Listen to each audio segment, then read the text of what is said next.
In 130 yards, turn left onto Paradise Street. We're heading over to the Library of Birmingham now because, like Tesla, this place is doing things a little bit differently. Culture isn't a statutory part of any local government's requirements and responsibilities. In an era of cost-cutting and closures, it's also the first thing to get slashed. Birmingham Council, however, is going against that grain. It's continuing to invest in culture and forgetting less so much about the pound signs and more about the social responsibilities that public buildings have. I really like that. I think it's gutsy.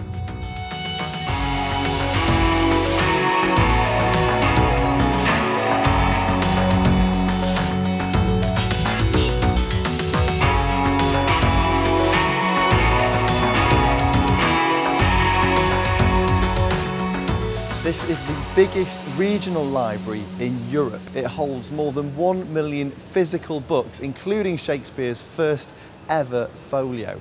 It's also big budget, costing a well-reported £189 million. But this place is way more than just books. It's an investment in Birmingham's future.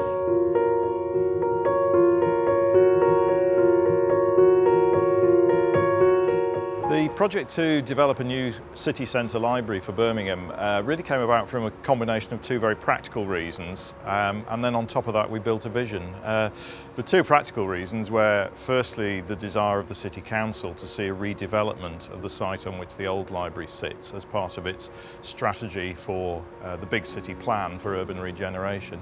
And from a library point of view, we had a library which just was not fit for purpose. Culture, in the broader sense, is about sense of place and quality of life.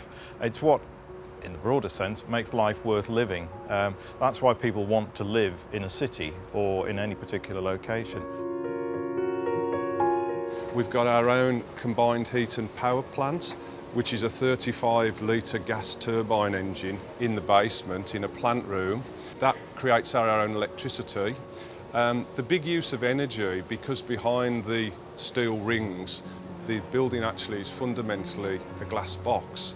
So it takes a lot of heating in the winter, and it takes a lot of cooling in the summer. So most of the sustainability credentials are about saving power to actually carry out the heating and the cooling. One of the things that we introduced as well was something called mixed mode ventilation, because every time you put the mechanical ventilation units on, you end up using a lot of power. So where at all possible, you will see grills around the building, and it's like having your window open at home. The air comes in and provides fresh air and cooling into the building. This is the first drive story we've produced for Auto Trader magazine to feature an all-electric car, and that is credit to the Model S. It's the first of its kind to offer a really credible range combined with refinement, plus offer us a bit of insight as to how the future of the automotive industry is going to iterate and develop. An entry-level price of £50,000 isn't exactly cheap, but it isn't aimed exclusively at Hollywood A-listers either. It's aimed at car people who want an electric car without compromise, who like the idea of cleaner cities, of sustainable motoring, and are really prepared to work through all those current infrastructural shortcomings to get there. Tesla is on that same journey too. As far as the Model S is concerned, this is just the beginning.